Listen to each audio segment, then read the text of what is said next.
Buenos días, queridos alumnos. En primer lugar, voy a agradecer a las reacciones, como se mencionan en las redes sociales, 318 hasta el momento, a la primera grabación de unos contenidos dirigidos a psicofisiología. La presente es en relación a la materia de psicobiología y vamos a referirnos a los trastornos del pensamiento. En medicina en general se utiliza el término de enfermedad hacia una serie de síntomas y signos que se presentan por un agente causal.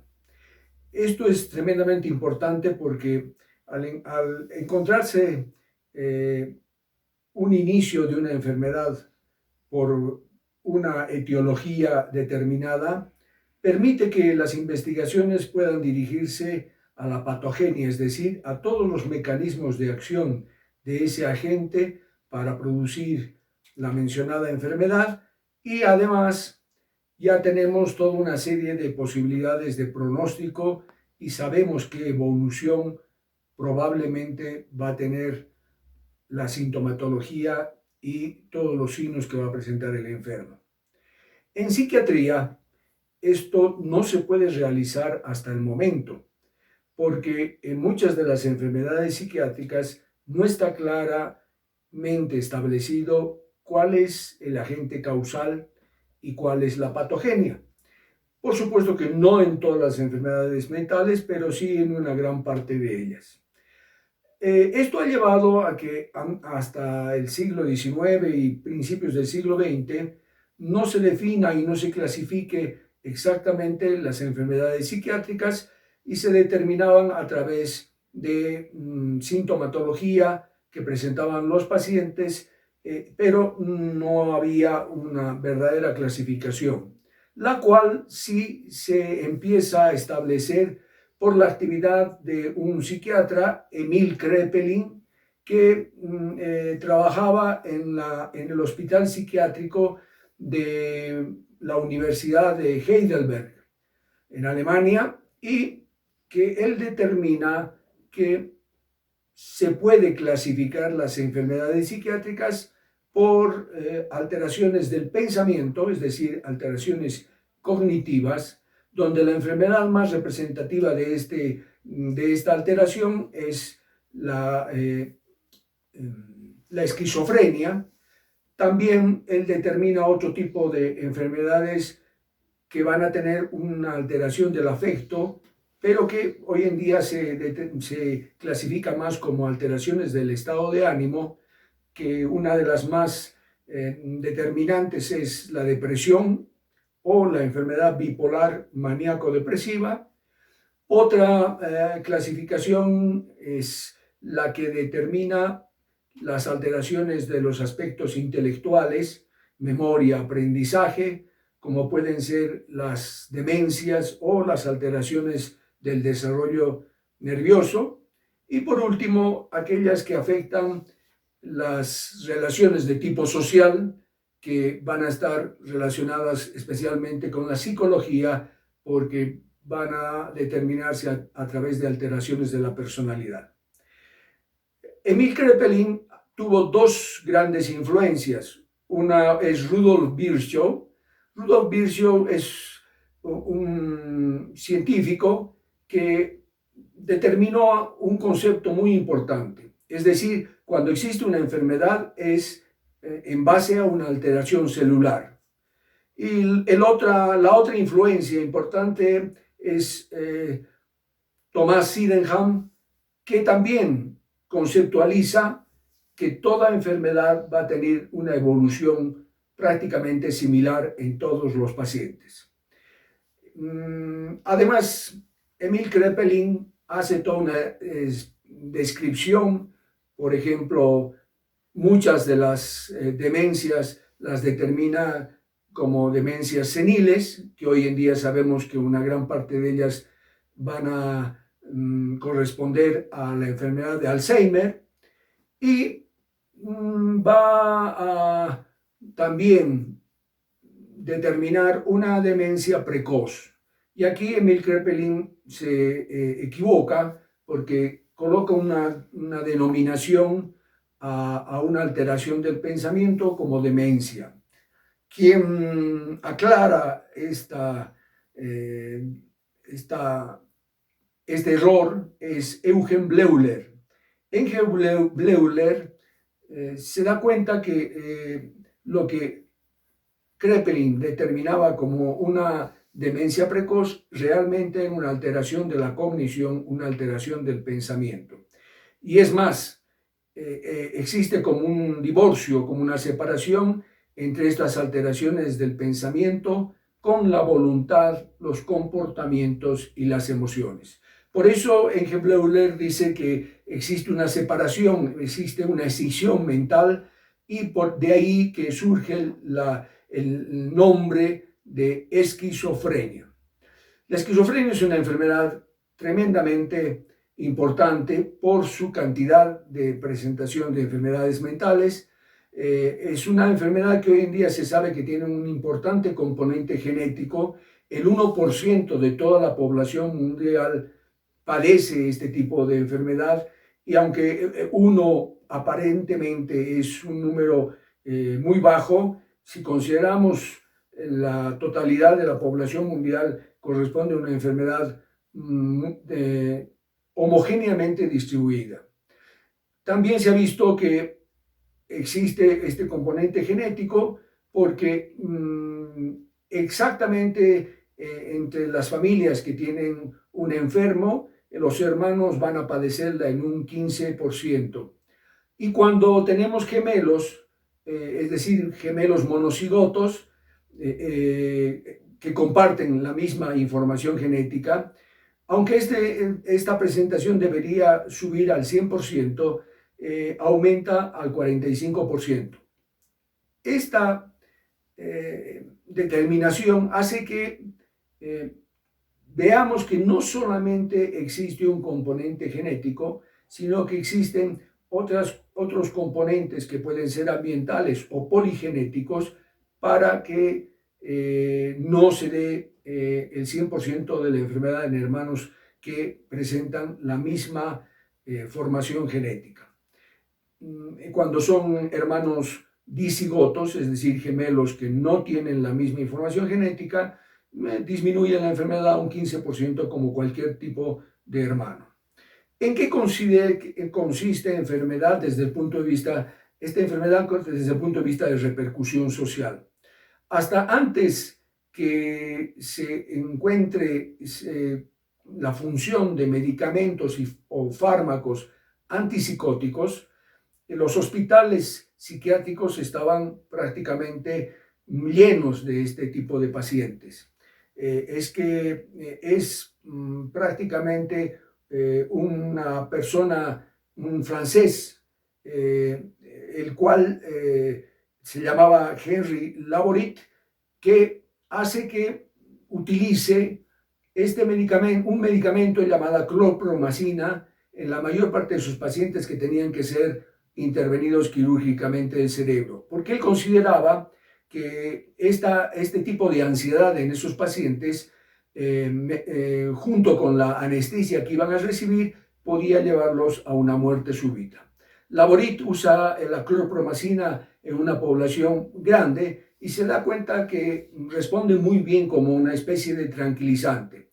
Es así que él mismo piensa que puede ser utilizado en algunos pacientes que presentaban cuadros psicóticos. John Delay es una de las personas que empieza a utilizar la clorpromazina como medicamento antipsicótico con muy buena respuesta. Esto ha llevado a que a principios de la década del 60 incluso surja en Estados Unidos la ley de la desinternalización, que correspondía a que todos estos pacientes con enfermedad psiquiátrica correspondiente a cuadros psicóticos tipo esquizofrénico puedan puedan ser desinternados, pero, por ejemplo, hoy en día, en la actualidad, El 30% de las personas en situación de calle en Estados Unidos corresponden a esquizofrénicos que no están medicados. Y hay que también considerar que el 10% de los pacientes que no reciben medicación generalmente se quitan la vida. ¿En qué consiste esta enfermedad? La enfermedad va a tener toda una sintomatología prodrómica, es decir, que se anticipa a la verdadera presentación psicótica de la enfermedad. Las personas que empiezan a padecerla, esta sintomatología prodrómica, se van a aislar, van a tener falta de higiene, van a tener comportamientos completamente extraños, van a tener pensamientos de tipo delirante, existe un aislamiento social y se transforman en personas, cambian las personas completamente en sus comportamientos.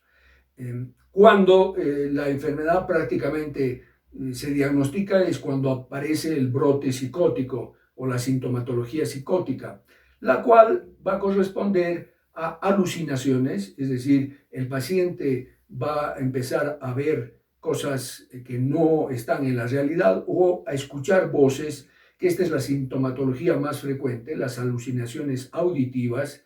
Además va a tener delirios, es decir, toda una serie de pensamientos que no concuerdan con la realidad y alteraciones cognitivas.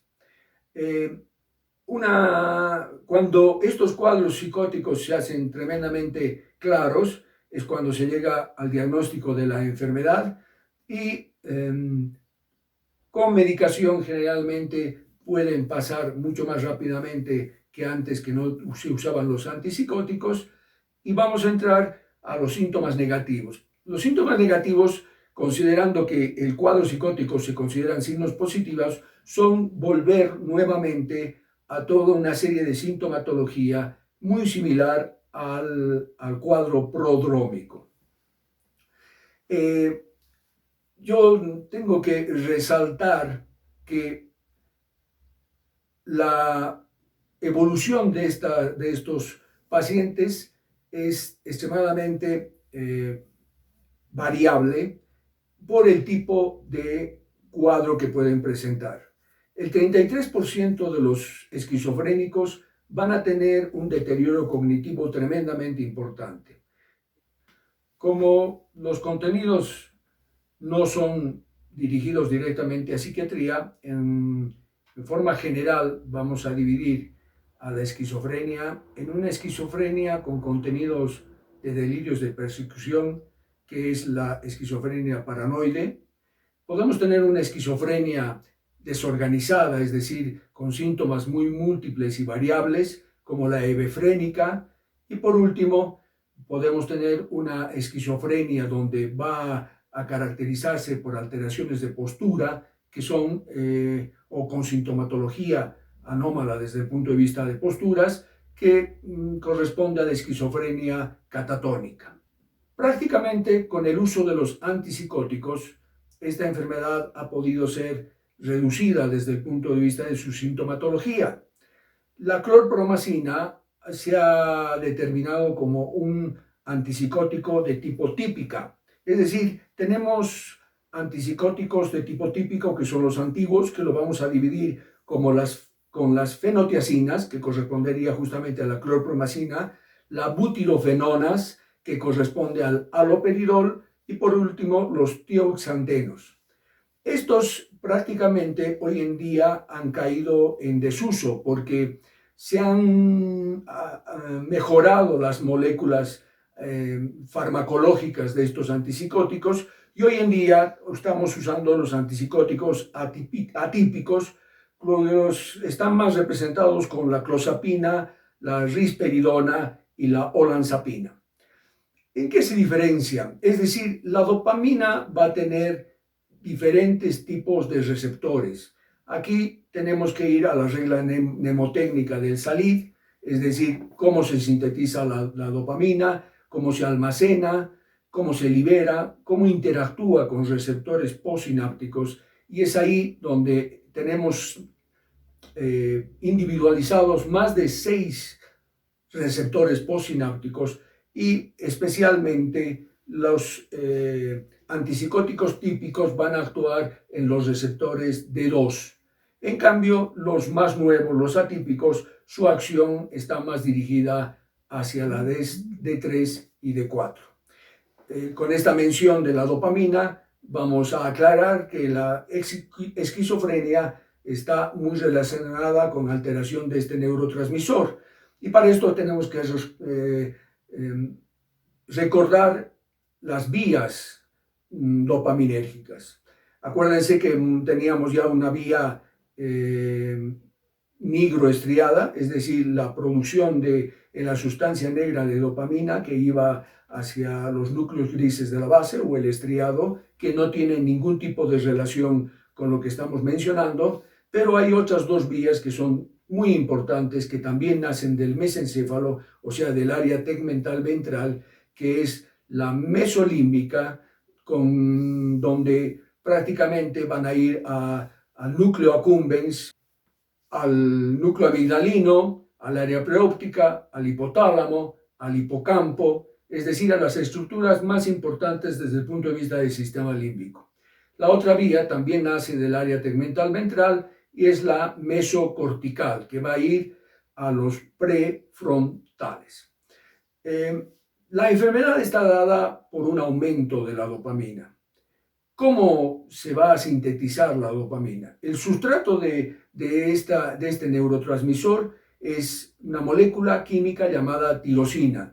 La tirosina, por una tirosina hidroxilasa, se va a convertir en dopa, y esta sustancia, por una enzima dopa descarboxilasa, se convierte en dopamina.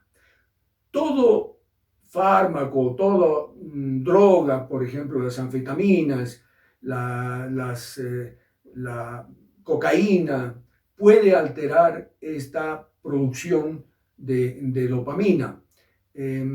También el uso de fármacos que impidan la recaptación de esta dopamina en la hendidura o en el espacio intersináptico, o que alteren la síntesis bajando la cantidad de dopamina, van a mejorar la sintomatología de la enfermedad. Es decir, la enfermedad se da por un aumento, vuelvo a repetir, de dopamina. Pero se tiene que hacer una aclaración. La vía mesocortical va a modular la actividad de la mesolímbica permanentemente en el funcionamiento normal del cerebro. Cuando existe una alteración de la vía mesocortical, es decir, deja de funcionar la misma, se va a dejar de modular, de regular el funcionamiento de la mesolímbica, y es esta la que aumenta la cantidad de dopamina y es la responsable de toda la aparición de la sintomatología. Cuando está empezando la enfermedad, va a haber una disminución de flujo, y eso se puede medir, de flujo circulatorio hacia el globo pálido del lado izquierdo. Es decir, va a haber toda una serie de alteraciones funcionales también en el hipocampo, por esto las alteraciones de memoria que pueden tener estos pacientes, y va a haber una disminución en el tejido que está localizado en ambos prefrontales. También hay una disminución del tejido temporal, lo cual hace que exista una dilatación de los ventrículos laterales y del tercer ventrículo. Estas alteraciones anatómicas se encuentran en la mayor parte de pacientes esquizofrénicos. Las alucinaciones de los esquizofrénicos se han podido ser vistas desde el punto de vista de funcionamiento cerebral y están relacionadas por una actividad del tálamo, es decir, y de los núcleos grises de la base. Los núcleos grises de la base van a actuar sobre el tálamo y el tálamo va a actuar sobre un área basal temporal posterior y también sobre una parte temporal superior en la parte auditiva. Es decir, este circuito que puede empezar a funcionar anómalamente puede repercutir sobre la parte posterior del temporal, que es donde vamos a tener un reconocimiento visual, y sobre la parte superior que está relacionada con en el lóbulo temporal con la información auditiva. De ahí que van a surgir las alucinaciones tanto visuales como auditivas, y como ya hemos mencionado, son estas las últimas mucho más frecuentes en la alteración del punto de vista esquizofrénico. Les quiero agradecer en primer lugar por recibir esta segunda información. Yo creo que en pocos días van a recibir otro tipo de grabaciones donde vamos a hacer un análisis de las alteraciones de estado de ánimo, depresión y también estados de ansiedad. Muchas gracias.